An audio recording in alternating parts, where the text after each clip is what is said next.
You look at the map of the Middle East, and you see how countless empires, from the Romans all the way to the British, have tried to redraw it. But there's one nation that has stayed remarkably whole. So today, we're going to dig into why, for century after century, Iran has been almost impossible to conquer. I mean, just think about that for a second. 600 years. For 6 centuries, Iran's borders have basically stayed put. This is a nation that has stared down some of the most powerful empires in human history and just refused to break. The big question is, how? What's the secret sauce here? Well, the answer really comes down to looking at Iran in a whole new way. Don't think of it as just a country on a map. You have to see it for what it really is, a natural fortress. And that's what we're going to do. We're going to explore every wall, every moat, and every guard tower of this incredible stronghold. Okay, so the first and, you could argue, the most important layer of this fortress wasn't built by people at all. It was a gift from nature. Iran's own geography provides its first and most formidable set of walls. I mean, just look at this. Iran is practically wrapped in mountains. If you're coming from Iraq in the south or west, you have to get through the massive Zagros Range. Good luck with that. Coming from the north, you've got the Elburz Mountains locking down the Caspian Sea border. And over in the east, you have a whole series of ranges creating this rugged frontier with Afghanistan and Pakistan. It's almost a perfect stone circle. And you might be thinking, okay, but what about the gaps? Well, in the few places where those mountain walls break, nature has another trick up its sleeve. Down where the Tigris and Euphrates rivers flow, the land just dissolves into these huge, treacherous marshlands. Trying to move an army through that swampy terrain is just as tough as climbing a mountain. It's basically a giant, muddy moat. And if this whole defending with mountains strategy sounds familiar, it absolutely should. Just think about Afghanistan, right? The famous graveyard of empires.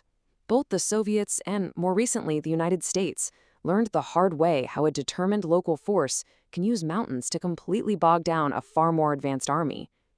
Iran has that same incredible home field advantage, but on an even bigger scale. All right, let's move on to the next layer of defense. Because this fortress doesn't just stop at the land, it extends right out into the sea, where Iran controls one of the single most important choke points on the entire planet, 20%. Just let that number sink in. Every single day, 1/5 of the entire world's oil supply has to pass through one narrow little channel, the Strait of Hormuz.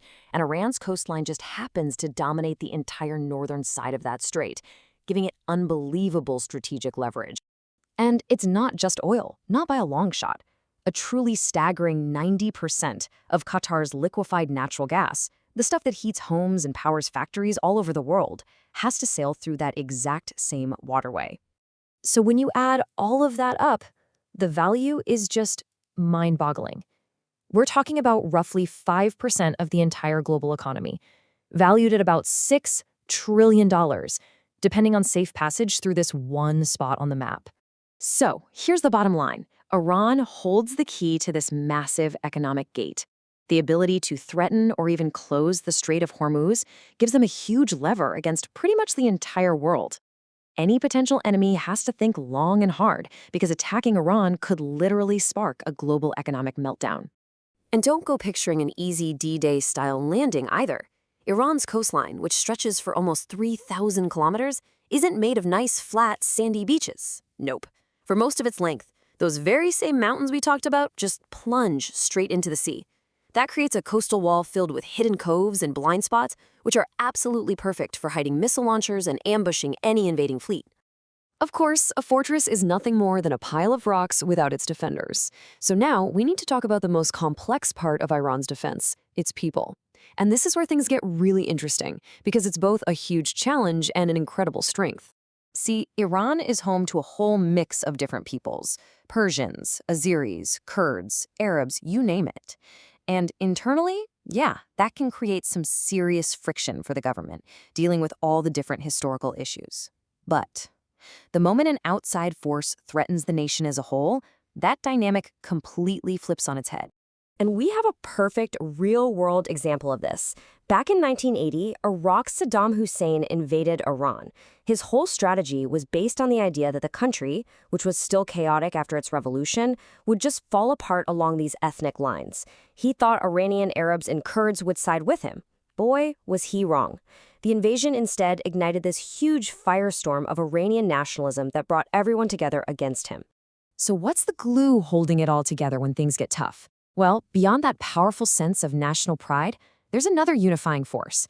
About 95% of Iran's population is Shia Muslim. This shared faith acts like a powerful social cement, often becoming more important than ethnic identity when the country's facing an outside threat. All right, so we've covered the walls and we've covered the garrison. Now we come to the final and maybe the most crushing defensive layer of all. Even if an invader got through the mountains and could handle the population, they'd still have to face the brutal, simple reality of Iran's sheer size. There's actually a military term for this. It's called strategic depth. And the idea behind it is really simple. The bigger your country is, the harder it is to occupy. As an invading army pushes deeper and deeper, its supply lines for fuel, ammo, and food get longer and longer, making them super vulnerable to attack. For the defender, time and distance become your greatest allies. And let me tell you, Iran has strategic depth for days. We're talking about over 1.6 million square kilometers. This isn't some small country you can just blitz through in a couple of weeks. This is a vast, punishing landscape. So just try to picture the absolute nightmare for an invading army. First, you somehow have to fight your way through those mountain walls. Then, as you push forward, your critical supply lines are stretched dangerously thin behind you. Then, you have to cross enormous, scorching hot deserts just to get to the major cities like Tehran, which are all tucked away deep inside the country. By the time your army actually got there, it would be exhausted, undersupplied, and incredibly vulnerable. In Iran, the land itself fights back. So, we've seen the whole fortress, right?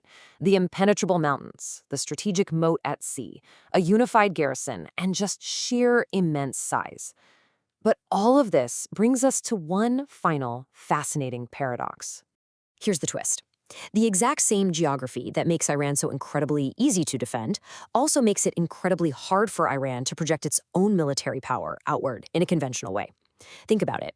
Those same mountains that stop enemy tanks from rolling in also stop Iranian tanks from rolling out. The fortress walls work both ways. So if you're essentially locked inside your own fortress, how do you influence the world around you? Well, you don't send your own army. You use proxies. And this is the absolute key to understanding Iran's modern foreign policy. By supporting groups like Hezbollah in Lebanon or the Houthis in Yemen, Iran can project power all across the region without ever having to send its own military over those impassable mountain borders. And that leaves us with one final thought to chew on. Iran is a fortress, no doubt about it, protected by its geography and its people. But isn't every fortress also, in its own way, a kind of prison? So the question is this. Are Iran's greatest defenses, the very things that have guaranteed its survival for 600 years, also its greatest limitations on the world stage?